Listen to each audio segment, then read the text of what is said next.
Susan, how did we come together to get this idea of the Women in Cosmetic Surgery? You know, it's interesting that you asked that question because I was thinking about it myself as well. And I remember when you were president, at that time, you had so much on your plate. And shortly after that, I had the opportunity to become president of the Academy. And you get caught up in the day-to-day things that you're trying to do in terms of managing the Academy, the board, and the issues that come up.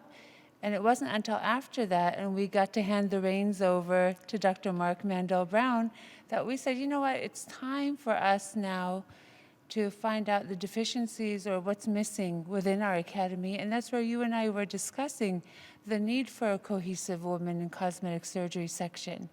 That's right. So it was Mark who really got the ball rolling for us.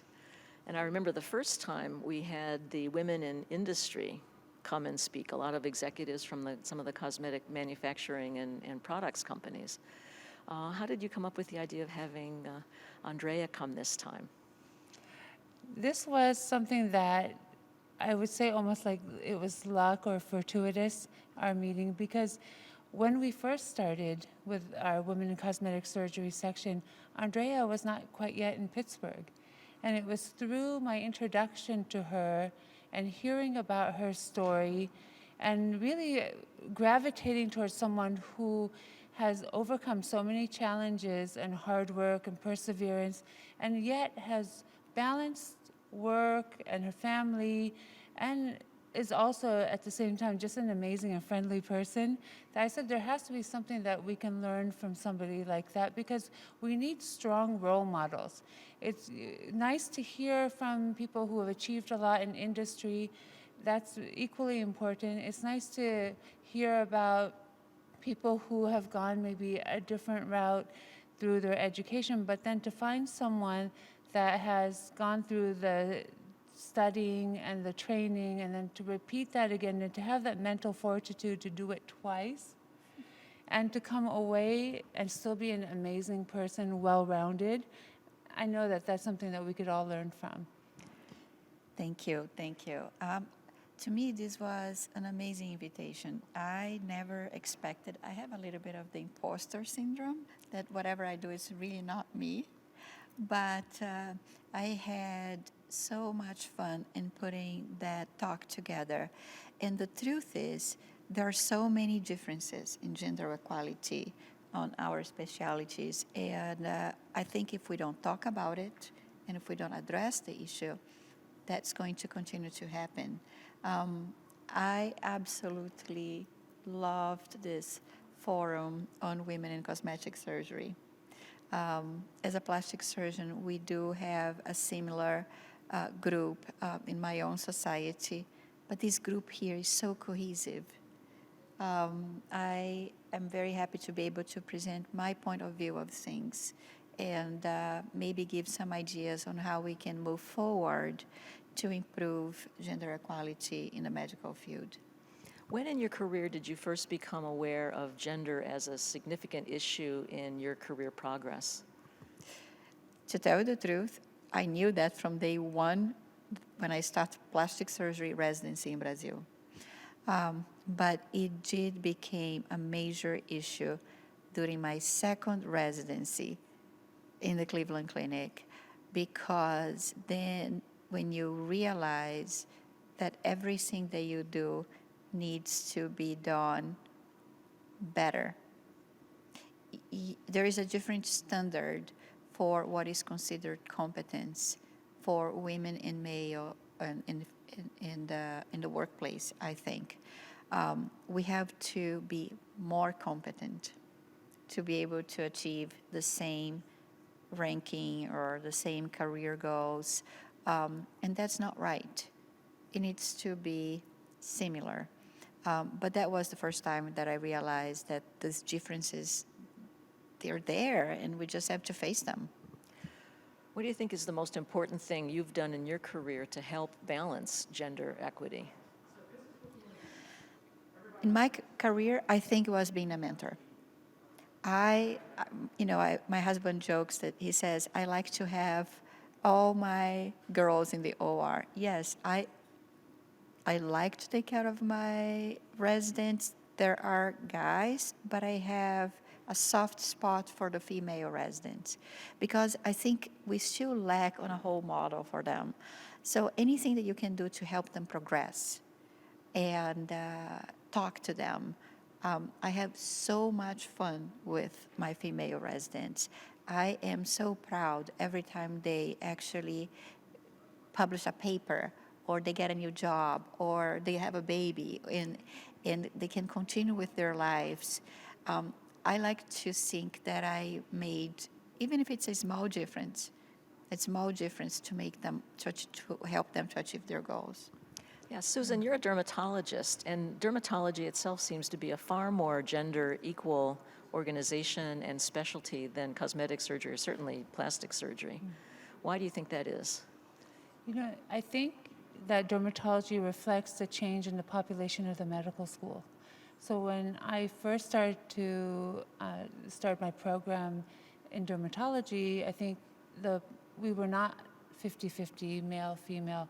There was still a preponderance of male to female residents. And that reflected what it was in medical school. And then after I completed residency and became an attending, that percentage shifted. And at some point, the percentage of students in medical school, like you mentioned in your slides, became 50-50. And we start to see that reflected within the applicants that applied for dermatology. And it was interesting because it has now gone beyond that. And it's, I think, if I'm not mistaken, it's closer to 70% female. And It is. it's not because of a concerted effort to equalize the gender representation. It's just if you look at the quality of the applicants, it's outstanding. You see so many highly qualified people applying for the positions. And I think they're just truly selecting the best from the applicant pool now.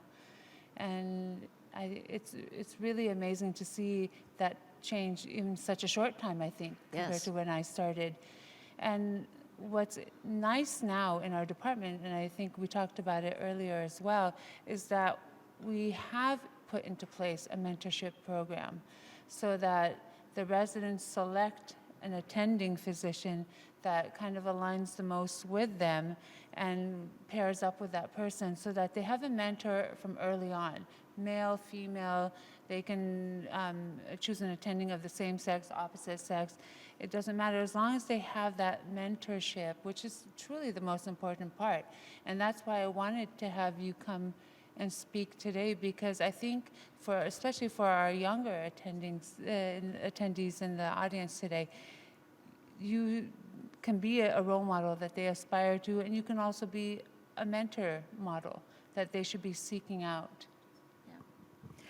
The other aspect of this is we've talked about the work-life balance, and where are the specialties that will change to accommodate a reasonable work-life balance? Certainly surgery's got to be one of the big ones. I think surgery needs major changes in that aspect. And I think that's part of what we do. We feel that we have to be there for the patients. We have to complete their treatments. We are taught in our training that surgeons have no hours, right? Yes. And that's part of the issue. There is that responsibility that you can't leave a patient who needs an operation standing. And you can't. So I think there's going to be major changes. I just don't know how to do that with surgery in terms of training without making that training a little bit longer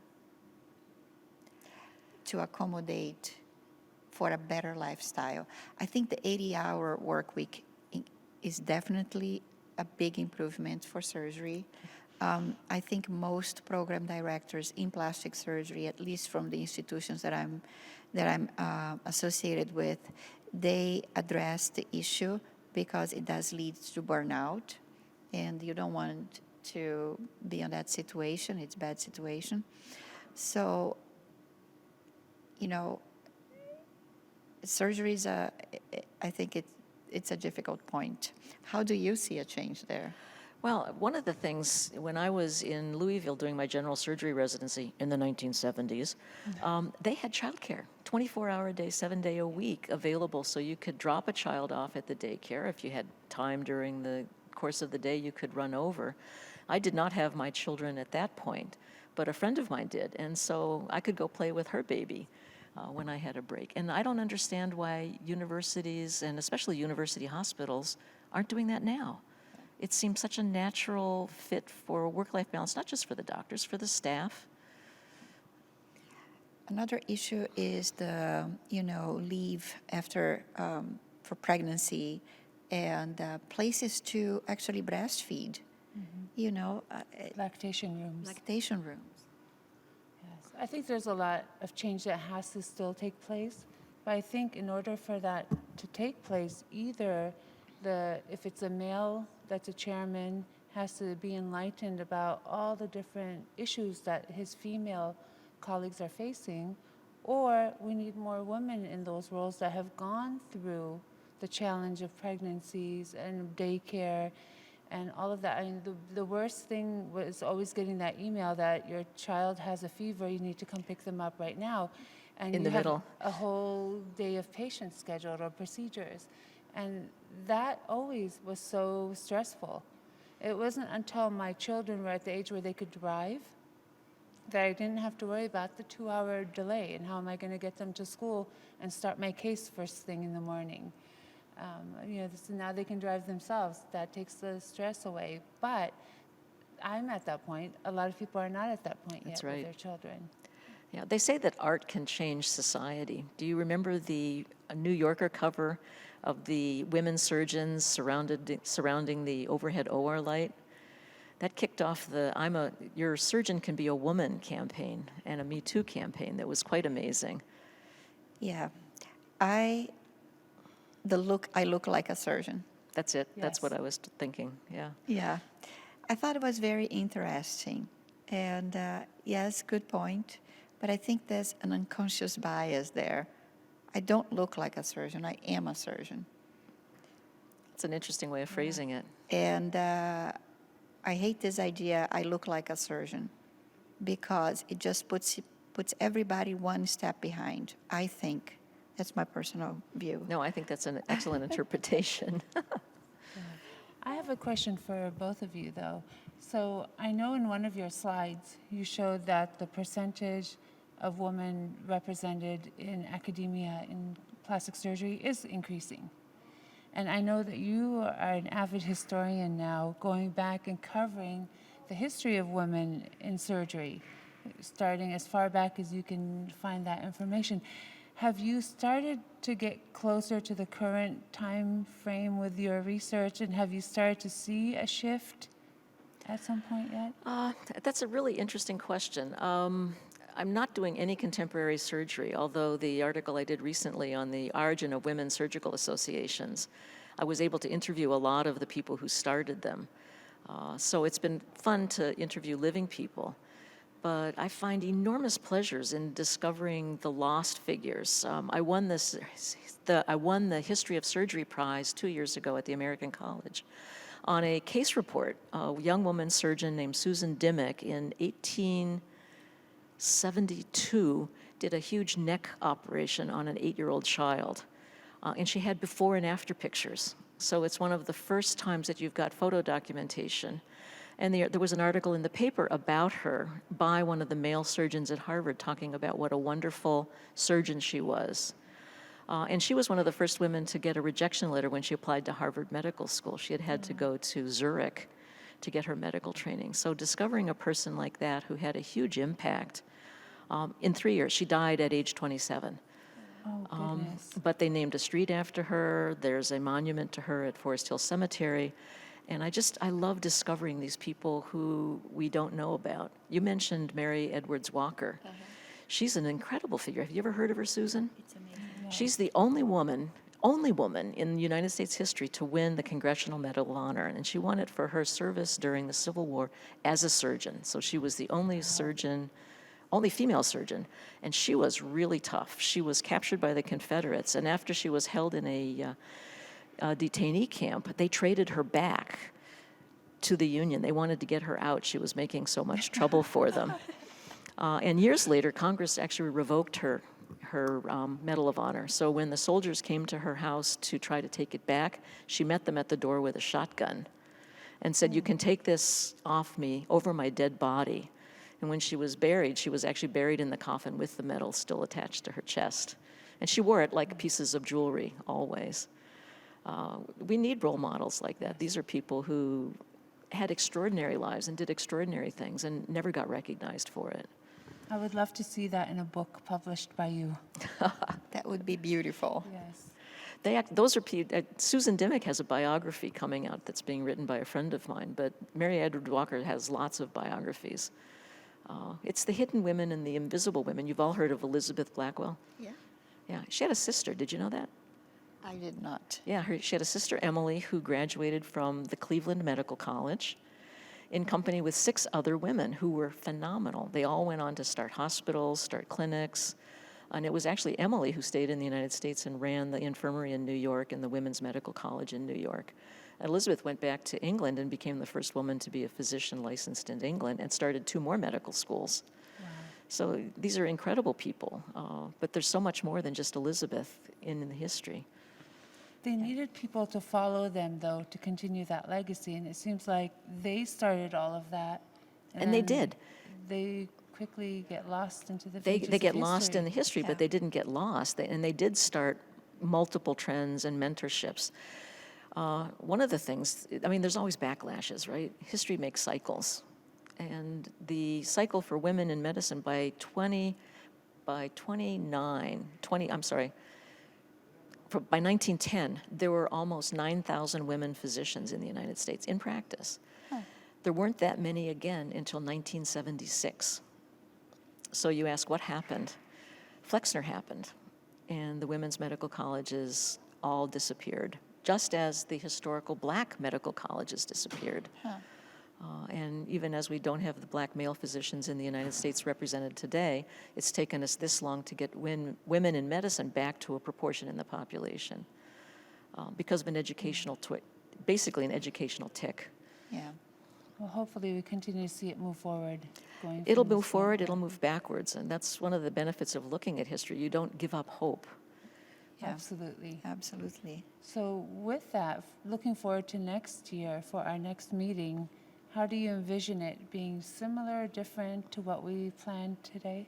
I love the combination of an inspirational speaker and then the table-side conversations that let us get to know one another a little bit better. At a big meeting like this, you rarely have a chance to sit down and actually find out about somebody's practice, find out about their personal life, or hear their personal struggles. So I hope we continue with both speakers and conversations. And hopefully during the course of a year, do the book club. A book club Absolutely. hardly ever talks just about the book. And maybe start using social media more, connect more, and use our mentorship among one another as a way of building community. You know, just that little bit of time we sat at the table and talked, you know, we heard so many stories, and you realize you're not the only one. Exactly. You know, you sit there and you think that someone's behaving towards you a certain way. You've had these challenges, these obstacles. Only then, after talking, you realize it's a shared experience and you're not the only one. It may not take away what you went through. It just at least makes it something that you know that it wasn't just you. It wasn't something you did. It's just a challenge that a lot of other ladies are facing as well. And the other thing I thought was really interesting is that they all felt safe to give their point of view. And that's, I think, you have to really respect that. For you to feel so comfortable with a group that you can share your own experiences is amazing. It is.